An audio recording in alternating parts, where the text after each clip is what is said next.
Welcome to this, my next in the series of YouTube videos called Rishi Devra, the Fantasy and the Facts. We've got lots of slides to get through, so I'm going to go through them fast, so if you want to look at the detail, please pause the video.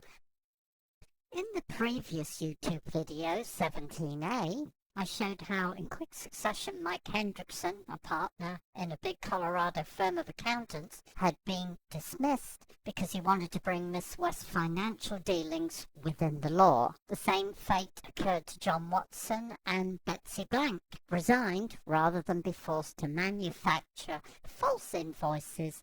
We're now going to take a close look at their successor, Geoffrey Reynolds CPA. On July 12, 2007, the first of two news articles about Miss West's criminal activities appeared in the Whitefish Pilot newspaper.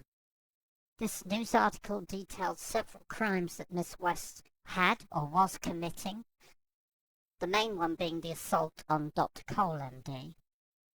This newspaper article and a subsequent article to be printed by the Big Fork Eagle came about because the information that the whistleblower John Watson had gathered while researching his lawsuit against Miss West was shared with the two newspapers. The Whitefish Pilot news article laid bare for all to see Miss West's business model in action and showed how the guru cult extortion business, ruthlessly executed by the psychopath Devra Patton West. One could add that Geoffrey Reynolds was a victim of Miss West, since shortly after joining her employ in 2006 at what he thought was a normal corporation, he was duped into loaning the master thief his life savings amounting to $300,000. Unfortunately for Reynolds, he knew that unless he did exactly what he was told, he would never see a penny of that money again. The rest of this video sets out the lengths that Reynolds went to please the criminal, to look after his own interests, while throwing everybody else under the bus. It is quite possible that Reynolds saw a copy of the Law of Severity on the Path to Purification, within which Miss West sought to justify her violent assault on Dr. Cole by asserting that the voices in her head had said that she was a Nazi in the World War II death camps in another lifetime. So, what did Reynolds do the day after the Whitefish Pilot news article was published?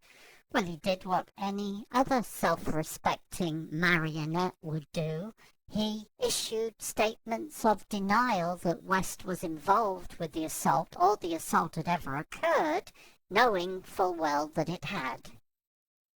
Here, liar for hire and bottom feeder Reynolds starts off his missive by saying, "Dear Rick, I think it prudent to keep you updated on the illegitimate attempts to defame Dr. Devra West, Soraya Ma, regarding Rebecca West's unemployment claim, blah, blah, blah, blah, blah."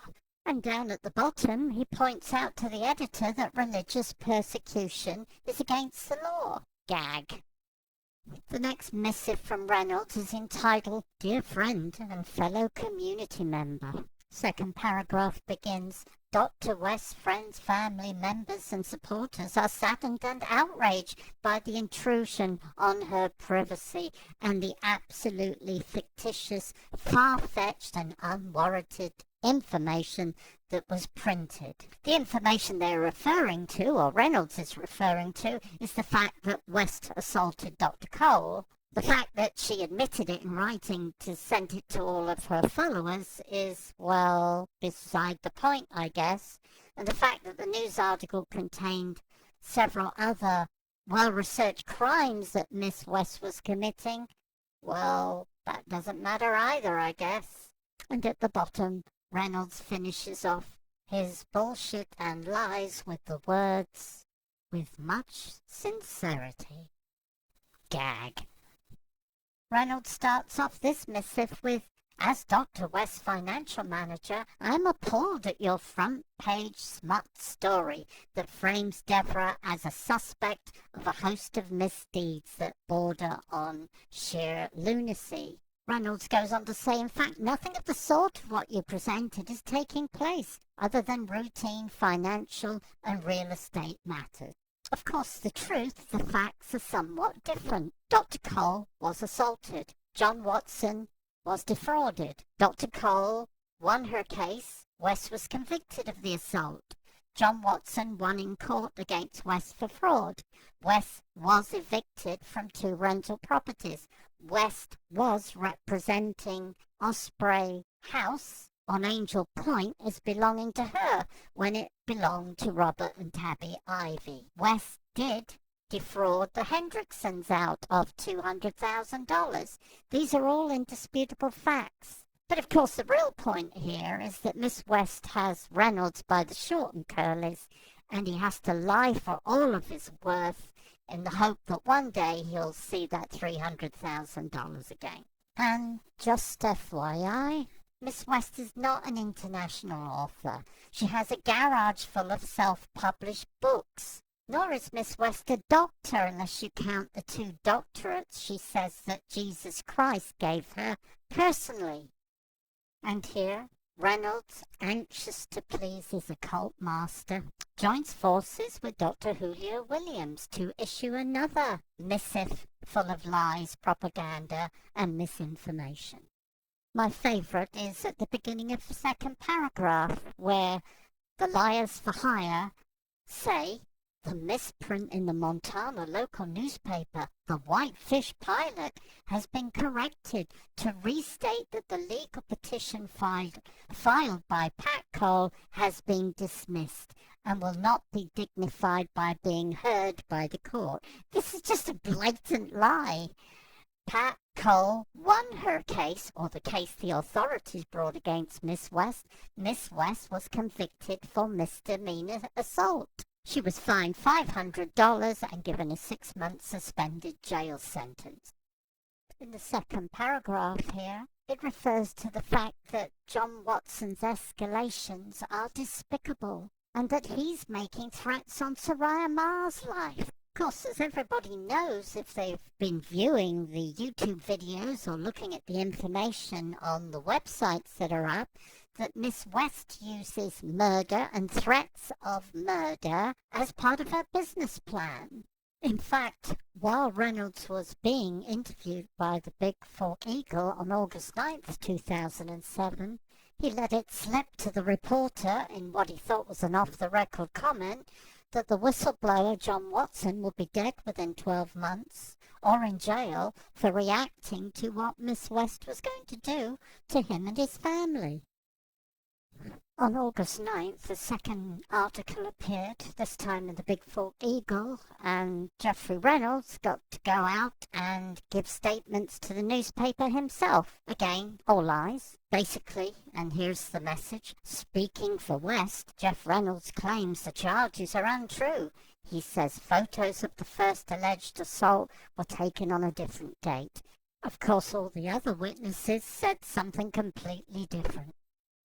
We would like to point out that Miss West has a history of violence towards other women.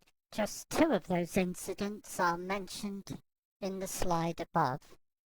In this slide, and showing what a prolific liar Reynolds is, he states that Cole owes West $753,000 and that $250,000 of that is for an internship, and a further $213,000 is for therapy fees.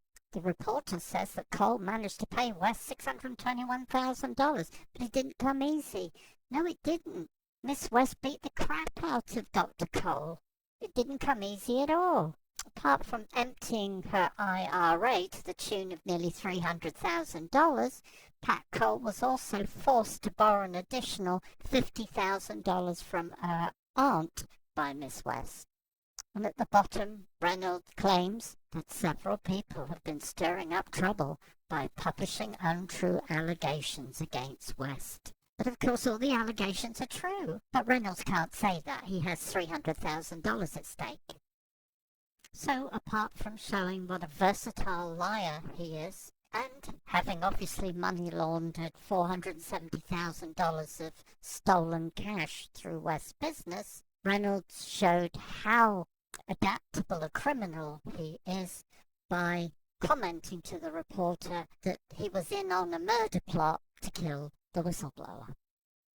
John Watson, the whistleblower, was not the only one being targeted at that time. Miss West was also targeting Dr. Cole in an attempt to force her to withdraw her complaint, and also targeting Rebecca West and other witnesses who were favourable to Dr. Cole. Several of those under attack called the local police station and reported that they were under occult attacks, obviously from Miss West. Of course, while Miss West was proclaiming her innocence and Reynolds proclaiming it too, there was the embarrassing fact that Miss West's written admission that she had committed the assault and that it was severe up on the whistleblower's website. In spite of all West's attempts to derail the case against her, Miss West was convicted of assaulting Dr. Cole in April 2008. That same year, John Watson won his fraud lawsuit against Miss West. However, while appearing in court in 2010, John Watson was served for defamation for telling the truth about Miss West by Miss West and her poodle, Geoffrey Reynolds, who was still on the hook for $300,000. And having been complicit in a murder plot to kill the whistleblower, was quite happy to be part of a defamation lawsuit to ruin a perfect stranger instead, because that's the kind of guy bottom feeder Reynolds is. Living on the other side of the continent and unable to afford to defend the defamation lawsuits, Miss West got summary judgment, and she also obtained through lies an injunction forcing the whistleblower's websites down, which of course opened the way for Miss West to move to Arizona and reincarnate herself all over again, this time as the ascended master Rishi Devra. In fact, not done with his arse-licking, he invited Miss West and the cult to move to his old hometown of Cave Creek, Arizona. So because of Reynolds' help, Miss West had escaped Montana without jail time. In no time at all, the guru cult extortion business, thanks to Geoffrey Reynolds, was up and running again and ready to receive new victims from Geoffrey Reynolds' old hometown. It is clear from the correspondence between Rebecca West and the whistleblower, John Watson, that Reynolds was aware of West's criminality and delusions of grandeur in 2006-2000 timeframe after joining her employ. In 2009, West was the subject of an arrest warrant for felony theft. He certainly knew about that. In 2008, West was the subject of an arrest warrant for criminal check fraud. He certainly knew about that. Also in 2008, West became the subject of a sheriff's sale to force her to pay her creditors $2 million in court judgments and interest. Reynolds definitely knew about that. But Reynolds didn't care about the truth. He only cared about himself. So, having directed Miss West to set up her new guru cult extortion business in Cave Creek, Arizona, so she could prey on his old neighbors and business associate, Reynolds was only too pleased in 2014 to make a posting on her behalf on social media where he states how honored he is to be associated with her and how she has been guiding his life for many years. Of course, neither Reynolds or West are crooks. The truth is the problem. Please be sure to like my YouTube video and please help me make it go viral.